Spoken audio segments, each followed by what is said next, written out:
ಶಿಕ್ಷಣ ಸಂಸ್ಥೆ ನನಗೆ ನಾನು 5 ವರ್ಷ ಕಾಲ ಇಲ್ಲಿ ಕಲ್ತಿದ್ದೇನೆ. ನಾನು 8ನೇದಿಂದ PUC ವರೆಗೆ ಇಲ್ಲಿ ಕಲ್ತಿದ್ದೇನೆ. ನನ್ನೆಲ್ಲ ಗುರು ವೃಂದದವರಿಗೆ, ನನ್ನ ಸಹಪಾಠಿಗಳಿಗೆ, ಹಾಗೇನೆ ಇಲ್ಲಿ ಈ ಭಾಗದ ಎಲ್ಲ ನನ್ನ ಒಡನಾಡಿಗಳಿಗೆ ನಾನು ವಂದಿಸ್ತಾ ಇದ್ದೇನೆ. ಇಲ್ಲಿ ಮುಂದ್ಗಡೆಯಲ್ಲಿ ಒಂದು ಮಾಸ್ತಿ ಮನೆ ಇದೆ. ನಾನು ಸಣ್ಣಿದ್ದಾಗ ಏನೋ ಆಟ ಆಡುವಾಗ ಬಿದ್ದಾಗ ಅಲ್ಲೊಂದು ಮಾಸ್ತಿ ಮನೆ ಇದೆ, ಒಂದು ಪೂಜೆ ಕೊಡಬೇಕು ಅಂತ ಹಿರಿಯರೆಲ್ಲ ಹೇಳಿ ಪೂಜೆ ಕೊಟ್ಟಿದ್ವಿ ಇಲ್ಲೇ ಮುಂದೆ. ಹಾಗೆ ಈ ಭಾಗದ ಎಲ್ಲ ಅಧಿದೈವಗಳಿಗೆ, ಈ ಭಾಗದ ಹಿರಿಯರಿಗೆ, ಈ ಭಾಗವನ್ನು ಬೆಳಗಿದವರಿಗೆ ಎಲ್ಲರಿಗೂ ವಂದಿಸಿ ನನ್ನ ಸಮಾರೋಪದ ನುಡಿಗಳನ್ನ ನಾನು ಆಡ್ಲಿಕ್ಕೆ ಇಷ್ಟಪಡ್ತಾ ಇದ್ದೇನೆ. ನನ್ನ ಬದುಕಿನ ಅತ್ಯಂತ ಸಂತಸದ ಸಂದರ್ಭ ಇದು. ನಾನು ಇಂಥ ಒಂದು ಸಮಾರೋಪದ ನುಡಿಯನ್ನ ಆನೆ ಹೊಸೂರು, ಮುರ್ತುಜ ಆನೆ ಹೊಸೂರವರು ಅಧ್ಯಕ್ಷರಾದಾಗ ನನ್ನ ಶಿಷ್ಯ, ಅವ್ರನ್ನ BN ವಾಸನೆ ಅಂತ ಕರೀತಾರೆ, ನಾವು ಪ್ರೀತಿಯಿಂದ ಬೊಮ್ಮಯ್ಯ ಅಂತಲೇ ಕರೆಯೋದು. ಬ್ರಹ್ಮಯ್ಯ ಅದು ನಮ್ಮ ಜಾನಪದ ಭಾಷೆಯಲ್ಲಿ ಬೊಮ್ಮಯ್ಯ ಆಗಿ ಬೊಮ್ಮಯ್ಯ ವಾಸನೆ ಕರೆಸಿದ್ರು. ಆ ಸಮಯದಲ್ಲಿ ನಾನು ಪಾಲ್ಗೊಂಡು ಅತ್ಯಂತ ಖುಷಿಯಿಂದ ಬಂದಿದ್ದೆ. ಎಷ್ಟೋ ವರ್ಷಗಳ ಬಿಡುವಿನಲ್ಲಿ ಮತ್ತೆ ಈಗ ಸಮಾರೋಪದ ಒಂದು ಜವಾಬ್ದಾರಿಯನ್ನು ನನಗೆ ಹೊರಿಸಿದ್ದಾರೆ. ನನಗೆ ಬಹಳ ಸಂತೋಷ ಆಗಿದೆ. ಯಾಕಂದ್ರೆ ಯತ್ರ ವಾಚೋ ನಿವರ್ತಂತ್ಯ ಅಪ್ರಾಪ್ಯ ಮನಸಾ ಸಹ, ಯಾವುದನ್ನು ವರ್ಣಿಸ್ಲಿಕ್ಕೆ ಮಾತು ಸೋಲ್ತದೆ, ಮನಸ್ಸು ನಿಲುಕುವುದಿಲ್ಲ ಅಂತ ಸಂದರ್ಭ ಇದೆ. ದಯಮಾಡಿ ನಾನು 20 ನಿಮಿಷದಲ್ಲಿ ನನ್ನ ಮಾತು ಮುಗಿಸ್ತೇನೆ ಅಂತ ಹೇಳಿದ್ದೇನೆ, ಹಾಗೆ ಮುಗಿಸ್ತೇನೆ. ನೀವೆಲ್ಲರೂ ಕೇಳಬೇಕು ಅನ್ನೋದು ನನ್ನ ಇಷ್ಟ.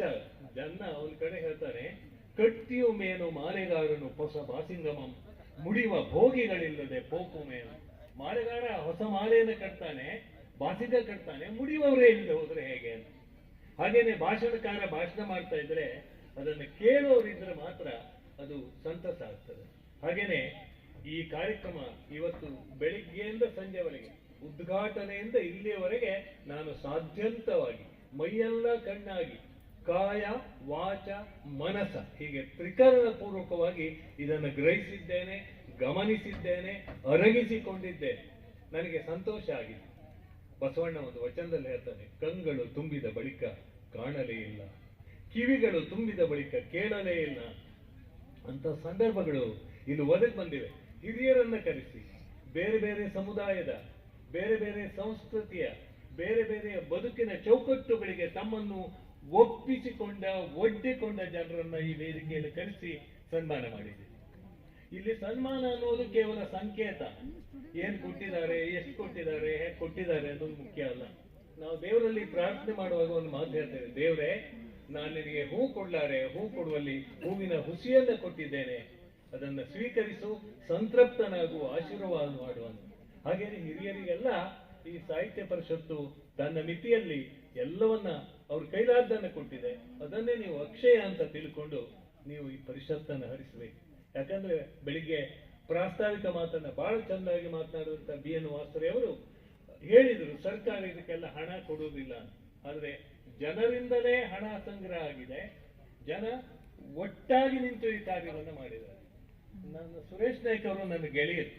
ಅವರೊಬ್ಬ ಶಿಕ್ಷಕ, ಒಬ್ಬ ಕವಿ ಅನ್ನೋದಕ್ಕಿಂತ ಒಬ್ಬ ಮನುಷ್ಯ ಹೇಗೆ ಕಟ್ಟಬಲ್ಲ ಅನ್ನೋದಕ್ಕೆ ಒಂದು ಉದಾಹರಣೆ, ಒಂದು ಸಣ್ಣ ದೃಷ್ಟಾಂತ ಇದೆ.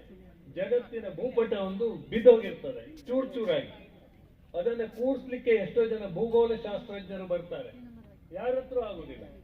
ಒಬ್ಬ ಸಿಗರೇಟ್ ಸೇತಾನೆ, ಇನ್ನೊಬ್ಬ ಪೆಗ್ ಹಾಕ್ತಾನೆ, ಏನ್ ಮಾಡಿದ್ರು ಕೂಡಿಸ್ಲಿಕ್ಕೆ ಆಗೋದಿಲ್ಲ. ಆಮೇಲೆ ಒಂದು ಸಣ್ಣ ಮಗು ಬಂದು ಆ ಭೂಪಟವನ್ನು ಕೂಡಿಸ್ತದೆ, ನೋಡಿ ನಾನು ಸರಿ ಮಾಡಿದೆ ಅಂತ. ಜನ ಬಂದು ಕುತೂಹಲದಿಂದ ಕೇಳ್ತಾರೆ, ಹೇಗ್ ಮಾಡಿದೆ, ಏನ್ ಮಾಡಿದೆ, ಹೇಗ್ ಮಾಡಿದೆ ಅಂತ. ಆ ಮಗು ಹೇಳ್ತದೆ, ಇದರ ಹಿಂದೆ ಒಂದು ಮಗುವಿನ ಚಿತ್ರ ಇತ್ತು, ಆ ಮಗುವಿನ ಕಾಲುಗಳನ್ನ, ತೊಡೆಗಳನ್ನ, ಸೊಂಟವನ್ನ, ದೇಹವನ್ನ, ಭುಜಗಳನ್ನ, ಮುಖವನ್ನ ಎಲ್ಲವನ್ನೂ ಕೂಡಿಸಿದೆ, ಆಗ ಜಗತ್ತಿನ ಭೂಪಟ ಆ ಕಡೆಯಲ್ಲಿ ಕಾಣ್ತದೆ. ಮನುಷ್ಯ ಸರಿಯಾಗಿದ್ರೆ ಎಲ್ಲವೂ ಸರಿಯಾಗ್ತದೆ ಅನ್ನುವ ಒಂದು ಕಥೆಯನ್ನ ಹೇಳ್ತಾರೆ ಸುರೇಶ್ ನಾಯ್ಕ. ಆ ಕೆಲಸ ಮಾಡೋದು ಅವರು ಶಿಕ್ಷಕರಾಗಿ ಕೆಲಸ ಮಾಡಿದ್ದಾರೆ. ಶಿಕ್ಷಕ ಅನಂತ ಕಾಲದ ಮೇಲೆ ತನ್ನ ಪ್ರಭಾವವನ್ನು ಬೀರಬಲ್ಲ ಅನ್ನುವಂತ ಒಂದು ಮಾತಿದೆ. ರಫಿನಿ ಹೇಳ್ತಾನೆ, ಶಿಕ್ಷಕ ಮೇಣಬತ್ತಿ ಹಂಗೆ ಆತ ತನ್ನನ್ನು ಉರಿಸ್ಕೊಳ್ತಾ ಬೇರೆಯವರಿಗೆ ಬೆಳಕು ಕೊಡ್ತಾನೆ. ಶಿಕ್ಷಕ ಅಂದ್ರೆ ಯಾರಲ್ಲಿ ಶಿಸ್ತಿದವ, ಯಾರಲ್ಲಿ ಕ್ಷಮಾಗುಣ ಇದೆಯೋ, ಯಾರಲ್ಲಿ ಕರ್ತವ್ಯ ತತ್ಪರತೆ ಇದೆಯೋ ಅವರನ್ನ ಶಿಕ್ಷಕ. ಇದೇ ಶಿಕ್ಷಕ ತಾಲೂಕಾ ಪಂಚಾಯತ್ ಕಾರ್ಯನಿರ್ವಹಣೆಯಾದಾಗಲೂ ಶಿಕ್ಷಕನಾಗಿಯೇ ಕೆಲಸ ಮಾಡಿದರು. ಆ ಶಿಕ್ಷಕ ಒಳಗಿದ್ದ.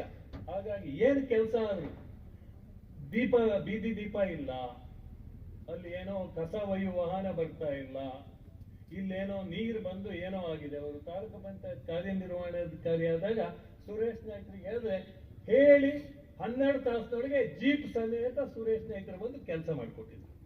ಅವ್ರು ಹಂಗೆ ಬಹುಶಃ ತಾಲೂಕಾ ಪಂಚಾಯತ್ನಲ್ಲಿ ಕಾರ್ಯನಿರ್ವಹಿಸಿದವರು ಮತ್ತೆ ಯಾರು ಇಲ್ಲ, ಒಂದು ದಾಖಲೆಯನ್ನು ಮಾಡಿದ್ದಾರೆ. ಅವ್ರ ಅಕ್ಷರ ದಾಸೋಹದಲ್ಲೂ ಇದ್ದಿದ್ದು. ಎಷ್ಟೋ ಜನ ಬಡಬಗ್ಗರ ಕೇರಿಗಳಿಗೆ ಇನ್ನೆಲ್ಲೋ ಕೆಲಸ ಆಗಬೇಕು ಅಂದ್ರೆ ಸುರೇಶ್ ನಾಯ್ಕರೇ ಇದು ಮಾಡ್ಕೊಡಿ ಅಂದ್ರೆ ಆಯ್ತು ಸರ್ ಗುರುಗಳೇ ನೀವು ಹೇಳಿದ ಕೆಲಸ ಮಾಡಿ ಮುಗಿಸಿದ್ದೀನಿ ಅಂತ. ನೆಪೋಲಿಯನ್ ಬೋನಾಪಾರ್ಟ್ ಅವನು ಮಾತಾಡ್ತಾನೆ, ವೆನಿ ವಿಡಿ ವಿಸಿ ಅಂತ. I so I came and I conquer. ನಾನು ಬಂದೆ, I saw I came and I conquer. ನಾನು ಬಂದೆ, ನಾನು ನೋಡಿದೆ, ನಾನು ಗೆದ್ದೆ ಅಂತಾನೆ ನೆಪೋಲಿಯನ್ ಬೋನಾಪಾರ್ಟ್. ಅದೇ ರೀತಿಯ ಕೆಲಸವನ್ನು ಮಾಡಿದವರು. ಒಂದು ಮಾತಿದೆ ಇಂಗ್ಲಿಷ್ನಲ್ಲಿ, ನನಗೆ ಪ್ರೊಫೆಸರ್ ಜಿಂದೇವ್ ನಾಯ್ಕರು ನನ್ನ ಆಟೋಗ್ರಾಫ್ನಲ್ಲಿ ಬರೆದಿದ್ರು. ಅವರು ಬೇಗ ಹೊರಟವರು ತಮ್ಮ 46ನೇ ವಯಸ್ಸಿನಲ್ಲಿ. Life is a festival only for the wise ಅಂತ. ಯಾರು ಬುದ್ಧಿವಂತನಾಗಿರ್ತಾನೋ, ಯಾರು ಮೇಧಾವಿ ಆಗಿರ್ತಾನೋ, ಯಾರಲ್ಲಿ ಜಾಣ್ಮೆ ಇರ್ತದೋ ಅವನು ಇಡೀ ಬದುಕನ್ನು ಒಂದು ಹಬ್ಬವಾಗಿಸಿಕೊಳ್ತಾನೆ ಅಂತ. ಅದನ್ನ ಸುರೇಶ್ ನಾಯ್ಕರು ಮಾಡ್ಕೊಂಡಿದ್ರು. ಆ ಕಾರಣಕ್ಕಾಗಿ ಅವರನ್ನ ಕೆಲವೊಮ್ಮೆ ಒಳ್ಳೆ ಕೆಲಸ ಮಾಡೋರಿಗೆ ಎಲ್ಲೂ ಸರ್ಟಿಫಿಕೇಟ್ ಸಿಗುವುದಿಲ್ಲ, ಜನ ಮೆಚ್ಚಿಕೊಳ್ಳೋದಿಲ್ಲ. ಜನ ಯಾವಾಗಲೂ ತಪ್ಪನ್ನೇ ಹುಡುಕೂರಲ್ಲಿ ಇರ್ತಾರೆ. ಬಿಳಿ ಅಂಗಿ ಹಾಕೊಂಡು ಬಂದ್ರೆ ಅಲ್ಲಿ ಎಲ್ಲೋ ಪೆನ್ನಿಂದೋ ಶಾಯಿದೋ ಕಲೆ ಇದ್ರೆ ಅದೇ ಇದು ಕಲೆ ಹೆಂಗ್ ಬಂತು ಅಂತ ಹೇಳ್ತಾರೆ. ಹೆಚ್ಚೆಚ್ಚು ಕೆಲಸ ಮಾಡಿದಾಗ ಹೆಚ್ಚೆಚ್ಚು ತಪ್ಪುಗಳನ್ನೇ ಹೊರಿಸೋರು ಇರ್ತಾರೆ, ಅವರು ತಪ್ಪು ಮಾಡಿರೋದಿಲ್ಲ. ಅವರು ಮನಸ್ಸಾಕ್ಷಿಗೆ ಒಪ್ಪುವಂತೆ ಕೆಲಸ ಮಾಡ್ತಾರೆ. ಆ ಕಾರಣಕ್ಕಾಗಿ ಸುರೇಶ್ ಮತ್ತೆ ಕೋಟೆ ಬಯಲಿಗೆ ಹೋಗಿ ಬರ್ಬೇಕಾಯ್ತು. ಈ ರಾಜಕಾರಣ ಇದೆಯಲ್ಲ, ಅದು ನಾನು ಬಹಳ ಹಿಂದೆ, ನಾನು 70ನೇ ಇಸ್ವಿಯಲ್ಲಿ ಆಚಾರ ಪತ್ರಿಕೆಯಲ್ಲಿ ಬರೆದಿದ್ದೆ. ರಾಜಕಾರಣ ಅಂದ್ರೆ ಗಜಕರ್ಣ ಇದ್ದಂಗೆ.